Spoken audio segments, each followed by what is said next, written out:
Hello. जी अस्सलाम वालेकुम। मेरा नाम वजाहत नज़ीर है और मैं आज आपको स्टैटिस्टिक्स के ऊपर एक लेक्चर दूंगा।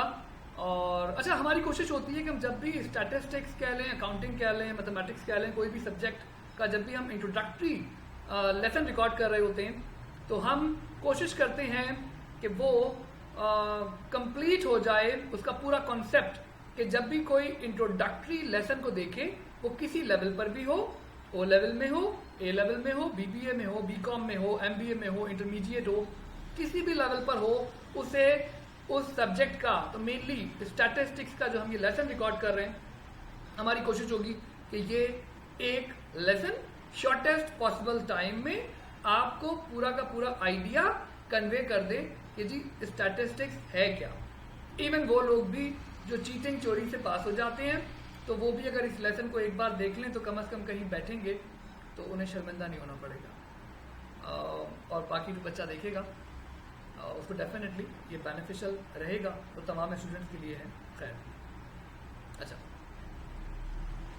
स्टैटिस्टिक्स है क्या, तो हम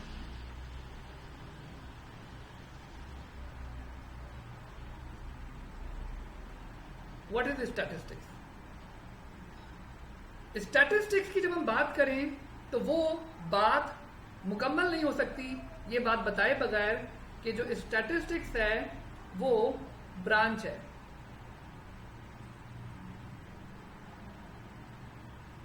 मैथमेटिक्स की।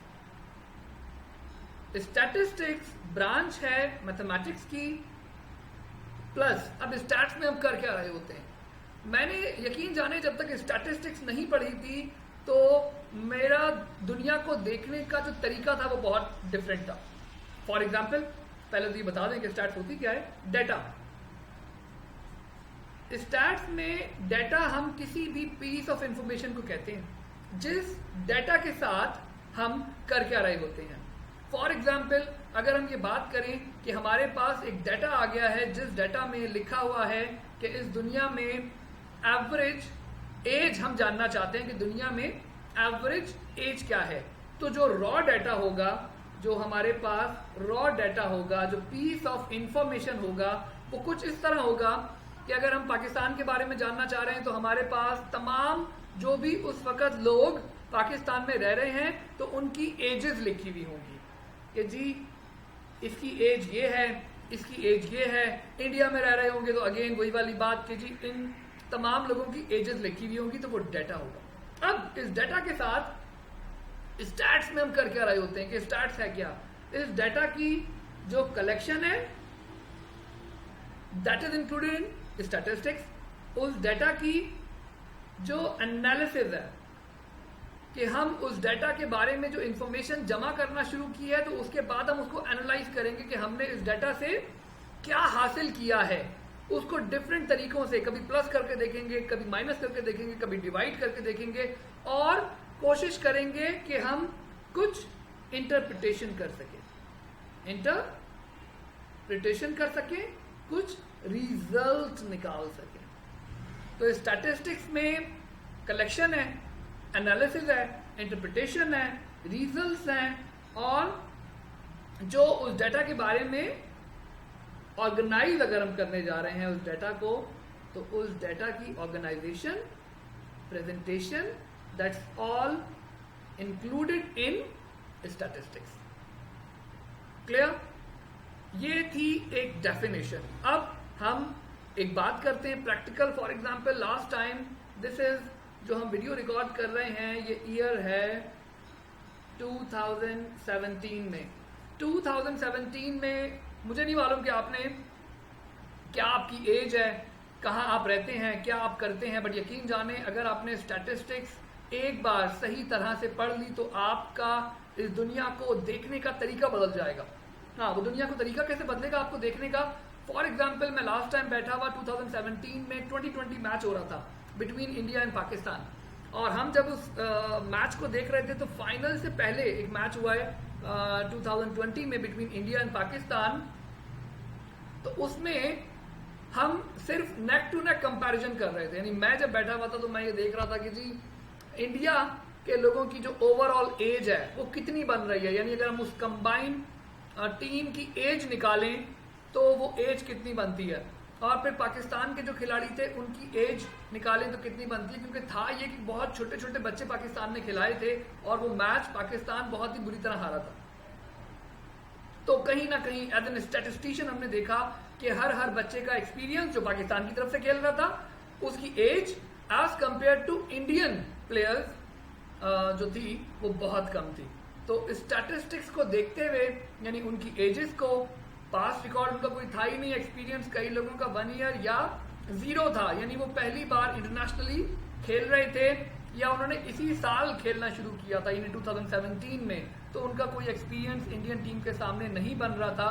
तो एज एन स्टैटिस्टिशियन मुझे शुरू से ये वाइब्स आ रही थी, ये ख्याल आ रहा था कि पाकिस्तान हारेगा, जिसकी वजह स्टैटिस्टिक्स। और आप जब देखेंगे, जब भी आप देखेंगे क्रिकेट मैच को, तो उसमें जो स्टैटिस्टिक्स है वो कूट कूट कर भरी हुई होती है। खैर ये बात थी, अब हम आगे चलते हैं। अच्छा, किसी भी सब्जेक्ट को जब हम पढ़ें और अगर हम थोड़ा सा उसके जो फादर हो यानी उस सब्जेक्ट का यानी फादर ऑफ स्टैटिस्टिक्स को देख लिया जाए तो वो सब्जेक्ट हमारे लिए थोड़ा सा आसान हो जाएगा कि हम ये जान पाए। तो स्टैटिस्टिक्स मेनली अगर हम ये कहें कंपैरिजन का, कि ना सिर्फ हमने पहले डाटा को कलेक्ट करना है, बस जब तक, मेरे एक उस्ताद थे उन्होंने बहुत एक अच्छी बात की थी कि जब तक 1 लिखा हुआ है, जब तक 1 लिखा हुआ है वो मैथ है। जैसे ही 1 के साथ एक नंबर 9 आ जाता है तो वो स्टैटिस्टिक्स बन जाता है। कंपैरिजन का नाम है स्टैटिस्टिक्स। क्लियर? अब फादर ऑफ स्टैटिस्टिक्स जो है that is sir Ronald Fisher, modern statistics के फादर हैं।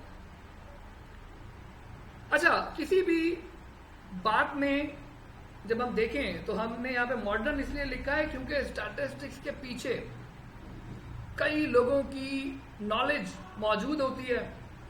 और जब मैंने थोड़ी सी स्टडी की, थोड़ी सी रिसर्च की और देखा कि जी सर रोनाल्ड फिशर जो है मॉडर्न स्टैटिस्टिक्स के फादर हैं, तो कुछ फादर उस लिस्ट में और थे, उन्हें फादर कहा जाए या कंट्रीब्यूटर कहा जाए, तो उसमें से एक अहम नाम निकल के सामने आता है फ्रांसिस गैल्टन का। अच्छा, फ्रांसिस गैल्टन का नाम निकलकर सामने आता है और इनका नाम लिखने की जरूरत इसलिए पेश आई कि यहां तो फादर हो गए, बट मैं फ्रांसिस गैल्टन को इसलिए इंपॉर्टेंस दूंगा कि हम स्टैटिस्टिक्स में इन्होंने 3 चीजें, स्टैंडर्ड डेविएशन, देन कोरिलेशन और रिग्रेशन, बहुत इंपॉर्टेंट चीजें हैं ये 3, एक स्टैंडर्ड डेविएशन, दूसरा कोरिलेशन, तीसरा रिग्रेशन, के जो टॉपिक्स हम पढ़ेंगे स्टैट्स में तो आप देखेंगे कि these are the most important topics in statistics. तो डेफिनेटली हमें फ्रांसिस गैल्टन को भी इंपॉर्टेंस देनी चाहिए एज एन स्टैटिस्टिशियन। और मेनली जितने भी स्टैटिस्टिशियन थे, जब आप उन्हें देखेंगे कि वो थे कौन, तो ओरिजिनली वो लोग मेनली मैथमेटिशियन थे, मेनली वो तमाम के तमाम लोग मैथमेटिशियन थे। अब हम आगे चलते हैं। अब बात आती है स्टैट्स को पढ़ने के लिए हम स्टैट्स को पढ़ने के लिए किन किन टॉपिक्स आप कहें या किन किन चीजों को हमें मालूम होना चाहिए। डाटा हमने बता दिया कि data is a piece of information, data के बारे में हमने बता दिया कि data is a piece of information in any experiment। Stats में कोई भी चीज जो हम परफॉर्म करने जा रहे हैं, जिस चीज के बारे में मालूमात हासिल करने जा रहे हैं, दैट इज एन एक्सपेरिमेंट। तो data mainly is a piece of information in any experiment. अब यहां पर हम अगर एक और बात बताएं कि 2 चीजें आपको हमेशा मालूम होनी चाहिए।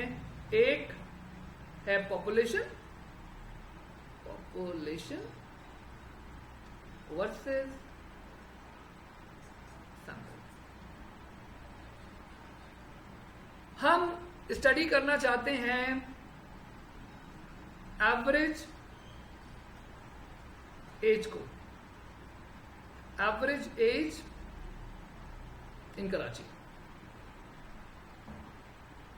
आई एम लिविंग इन कराची, तो मैंने कराची की बात कर ली। आप मुंबई में रह रहे हैं, लाहौर में रह रहे हैं, इस्लामाबाद में रह रहे हैं, टोरंटो में रह रहे हैं, लंदन में रह रहे हैं, सिंगापुर में रह रहे हैं। हम वहाँ की बात आप सोच सकते हैं कि एवरेज एज आपकी सिटी में अगर हम जानना चाहते हैं तो हम करेंगे ये कि वहाँ पे जितने भी लोग रह रहे हैं उन सब की एजेस को ले लिया जाएगा। जब उन सब की एजेस को हम कंपेयर कर रहे हैं, जब उन सब की एजेस को हम रिकॉर्ड कर रहे हैं, तो उन तमाम लोगों की एजेस पॉपुलेशन कहलाएगी। और अगर उन लोगों में से हम ये बात कहें कि एक खास स्कूल में जाकर हम एज को रिकॉर्ड करना शुरू कर दें, तो that will be a sample from population. तो हमेशा पॉपुलेशन बड़ी होगी, सैंपल छोटी होगी। मेरे ध्यान में हमेशा एक मिसाल आती है, मैं लिख देता हूं कि भाई अगर एक ट्री है और हमें मेजर करना है एवरेज लेंथ को, लेंथ ऑफ लीफ, हमें मेजर करना है average length of leaf of this tree. तो जो इस ट्री के तमाम पत्ते हैं वो क्या होंगे? वो हमारी पॉपुलेशन होंगे।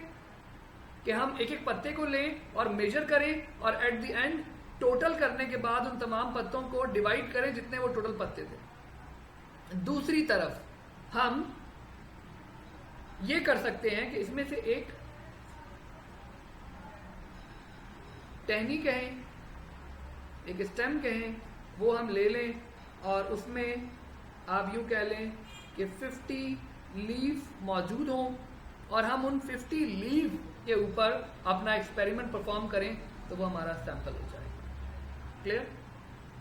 आगे चलते हैं।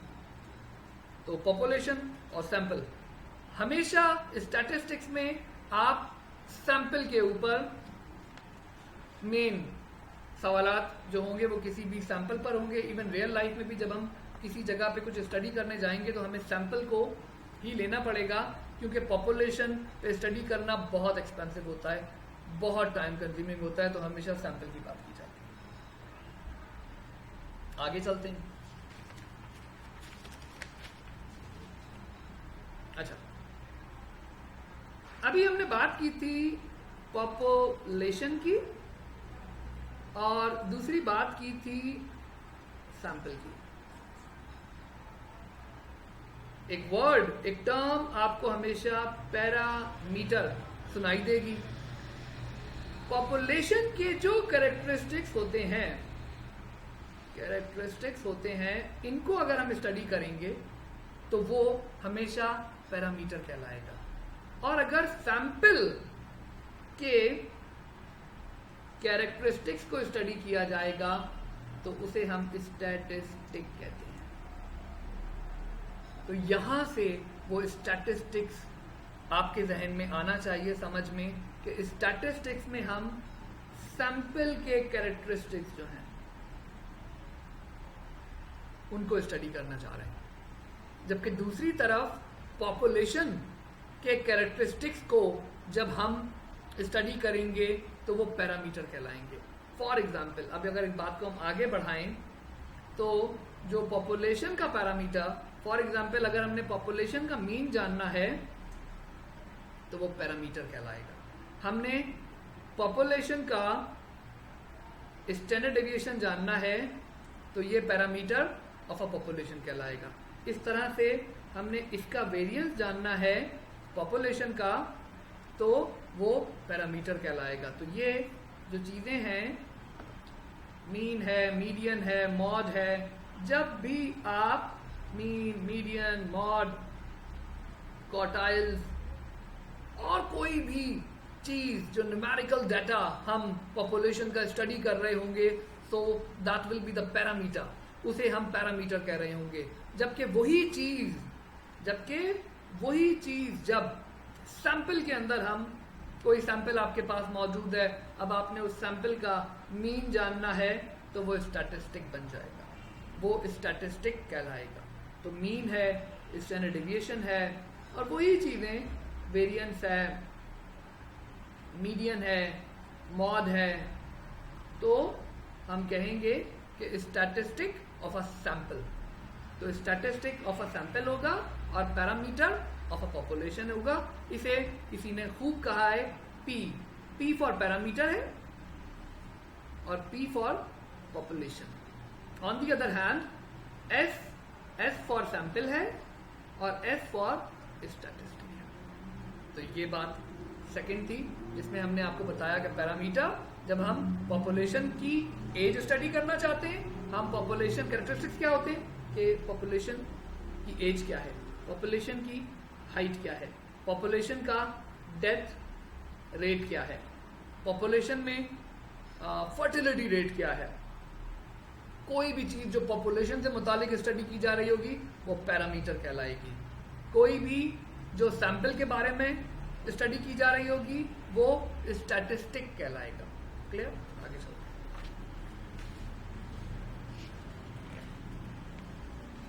नेक्स्ट क्या हमने सोच के रखा हुआ है ये हम देखें। अच्छा, what is a good sample? एक अच्छा सैंपल क्या होगा? What is a good sample? इसको अगर हम वैसे ही बता दें कि अच्छा सैंपल वो होगा जो पॉपुलेशन को रिप्रेजेंट करे। एक अच्छा सैंपल वो होगा जो पॉपुलेशन को रिप्रेजेंट करे, वो हमेशा क्या कहलाएगा? एक गुड सैंपल कहलाएगा। यानी अगर हमने सैंपल को देख के ये बता दिया कि जी पॉपुलेशन की हाइट इतनी है, तो जो सैंपल ड्रॉ किया गया था वो बिल्कुल सही था। अगर हमने उस सैंपल को देख के बता दिया कि यहाँ पर मेल फीमेल का रेशियो इतना है, तो वो एक अच्छा सैंपल कहलाएगा। तो what is a good sample, एक अलग बात की गई। फिर what are averages? What are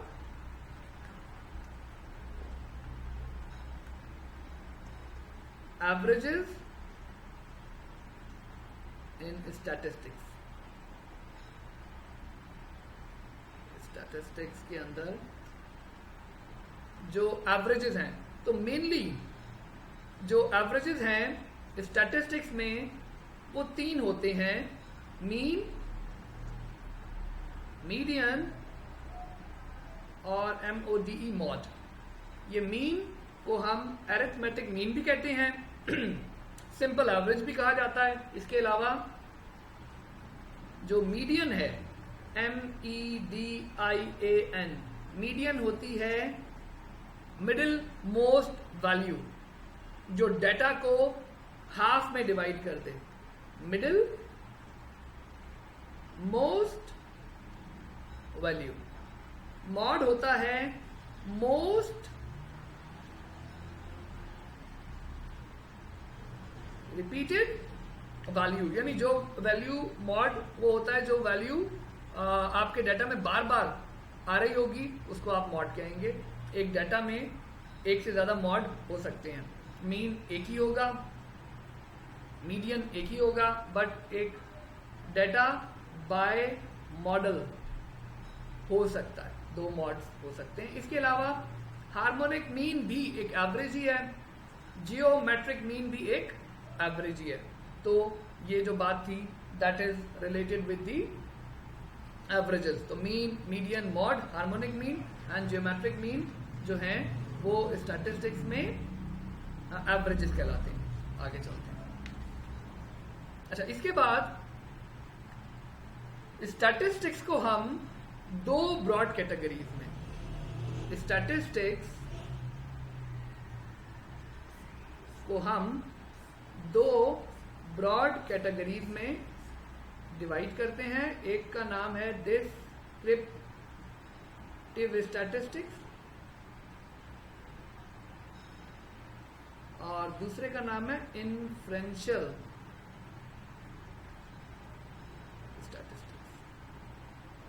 अच्छा, डिस्क्रिप्टिव स्टैटिस्टिक्स में हम डेटा के बारे में कि भाई उस डेटा में कितने नंबर्स हैं, n के बारे में पढ़ रहे होते हैं, उसका मीन क्या है ये देख रहे होते हैं, उसका मीडियन क्या है ये देख रहे होते हैं, उसका मॉड क्या है ये देखते हैं, स्टैंडर्ड डेविएशन क्या है ये देखते हैं, कर्टोसिस हम आगे बताएंगे ये जी कर्टोसिस क्या है ये देखते हैं, स्क्यूनेस ये जान रहे होते हैं, क्वार्टाइल्स। तो डिस्क्रिप्टिव स्टैटिस्टिक्स के अंदर जो हम मेनली देखते हैं दैट इज रिलेटेड विद, जो डिस्क्रिप्टिव स्टैटिस्टिक्स है उसमें हम mean, median, mod, kurtosis, skewness, quartiles, range की जब भी बात आए तो मैक्सिमम माइनस मिनिमम को स्टडी किया जा रहा होता है। तो mean, median, mod, kurtosis, skewness ये तमाम चीजें जो आ रही होती हैं वो डिस्क्रिप्टिव स्टैटिस्टिक्स में आ रही होती हैं। इसके अलावा डिस्क्रिप्टिव स्टैटिस्टिक्स के अंदर जो ग्राफ्स होते हैं वो भी डिस्क्रिप्टिव स्टैटिस्टिक्स का पार्ट होते हैं। अगर हम बात करें कि कौन कौन से ग्राफ मौजूद हैं स्टैटिस्टिक्स की दुनिया में, तो हमारे पास पाई चार्ट है, हमारे पास बार ग्राफ है, हमारे पास बॉक्स प्लॉट है। तो ये डिस्क्रिप्टिव स्टैटिस्टिक्स का ही पार्ट होते हैं। इन्फ्रेंशियल स्टैटिस्टिक्स में हम इन्फर करने का मतलब ये है कोई रिजल्ट निकालना। इन्फ्रेंशियल स्टैटिस्टिक्स का मतलब टू इन्फर मीन्स कि आप कंपेयर करेंगे चीजों को, आप कोई एक्सपेरिमेंट परफॉर्म करेंगे, on the basis of that experiment आप सैंपल से पॉपुलेशन के बारे में इन्फर करेंगे, पॉपुलेशन के बारे में रिजल्ट देंगे। That comes in inferential statistics. अब इसको हम अगर लिखें तो method of drawing conclusion, method of drawing conclusion. Conclusion कैसे निकालेंगे हम कि आपने सैंपल के ऊपर कुछ एक्सपेरिमेंट परफॉर्म करने हैं और सैंपल पर एक्सपेरिमेंट परफॉर्म करने के बाद आपने पॉपुलेशन के बारे में रिजल्ट देना है। इन्फ्रेंशियल स्टैटिस्टिक्स के अंदर हमारे पास टी टेस्ट है, काई स्क्वायर हम पढ़ेंगे, रिग्रेशन है, कोरिलेशन है, अनोवा एनालिसिस ऑफ वेरिएंस कहते हैं, ANOVA, chi square test, regression, correlation, और इसमें hypothesis testing is the most important thing. Hypothesis testing आप करते हैं, एक सैंपल दिया जाता है, उस सैंपल पे आप एक्सपेरिमेंट परफॉर्म करते हैं, उस एक्सपेरिमेंट परफॉर्म करने के बाद हम जो रिजल्ट लेते हैं उसकी बुनियाद पर हम पॉपुलेशन के बारे में बताते हैं। That comes in inferential statistics. अच्छा जी, इन्फ्रेंशियल स्टैटिस्टिक्स हो वेरी गुड। अच्छा है कि हमने तकरीबन 23-24 मिनट से कम में हमने इस चीज को देख लिया है। और एक आखिरी चीज मैं बता दूं जो बहुत इंपॉर्टेंट होती है, जिसको हम अपने नेक्स्ट लेक्चर में देखेंगे, that is probability. Very good. तो प्रोबेबिलिटी के बारे में सबसे पहले तो ये बताऊं कि प्रोबेबिलिटी है क्या। अच्छा, प्रोबेबिलिटी मुझे सबसे ज्यादा पसंद है, जिसकी बुनियादी वजह यह है कि प्रोबेबिलिटी जो इन्वेंट की थी वो जवारियों ने की थी। गैम्बलिंग, जो जुआ खेलने वाले लोग थे वो प्रोबेबिलिटी के इन्वेंटर हैं। उन्होंने ये सोचा कि जी प्रोबेबिलिटी होनी चाहिए, और अगर स्टार्स में से प्रोबेबिलिटी निकाल दी जाए तो मैं समझता हूँ कुछ बाकी बचता ही नहीं है। मोस्ट इंपॉर्टेंट, मोस्ट ब्यूटीफुल, सबसे अहम चीज प्रोबेबिलिटी है। प्रोबेबिलिटी का हम ये बता दें कि प्रोबेबिलिटी कहाँ से कहाँ तक होती है, 0 से लेके 1 के दरमियान होती है। प्रोबेबिलिटी होती क्या है, किसी चीज के होने या ना होने के इम्कानात, chances of occurrence of an event. और हम ये कह सकते हैं चांसेस ऑफ अकरेंस और non occurrence of an event, किसी चीज के होने या ना होने के इम्कानात। हम गाड़ी निकालें, हमने यहां से फॉर एग्जांपल 20 किलोमीटर ट्रैवल करना है, उसमें से हमें 5 सिग्नल्स जो आएंगे, रोड सिग्नल्स जो होते हैं, उन 5 सिग्नल्स में से हमें 3 सिग्नल्स खुले मिले। इस बात की क्या प्रोबेबिलिटी, ये हम प्रोबेबिलिटी में पढ़ते हैं। इसके अलावा अभी मैं बैठा रिकॉर्ड कर रहा हूँ, बाहर हल्की हल्की बारिश हो रही है, बहुत मजे का मौसम है, तो मुझे याद आया कि पाकिस्तान में 2017 से पहले कराची को मैं ज़्यादा बताना बेहतर डिफाइन करना पसंद करूंगा। मुझे बाकी पार्ट्स के बारे में मैंने इतनी स्टडी नहीं की होगी कि जब भी महकमा मौसमियात ये बताता था, यानी जो वेदर फॉरकास्टिंग कर रहे होते हैं, ये बताते थे कि 2017 से पहले, यानी 2010 में, 11 में, 12 में, 13 में, 14 में, जब वो कहते थे कि इस हफ्ते कराची में बारिश होनी है, तो हम ये समझ लेते थे कि भाई बारिश तो नहीं होनी है।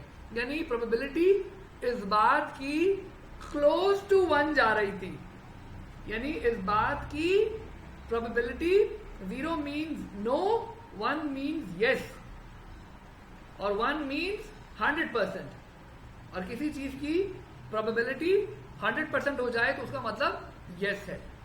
खैर, तो हाँ, हम ये बता रहे थे कि जब भी वो कहते थे कि जी इस हफ्ते बारिश होनी है, तो वो इतनी बार उन्होंने ऐलान किया था और बारिश नहीं हुई थी कि जब भी वो ये बात कहते थे, इवन इन 2017 भी, जब पहली बारिश जब तक नहीं हुई थी, तो जब उन्होंने कहा कि जी इस हफ्ते बारिश होनी है, तो हमने सोच लिया कि बारिश तो नहीं होनी है।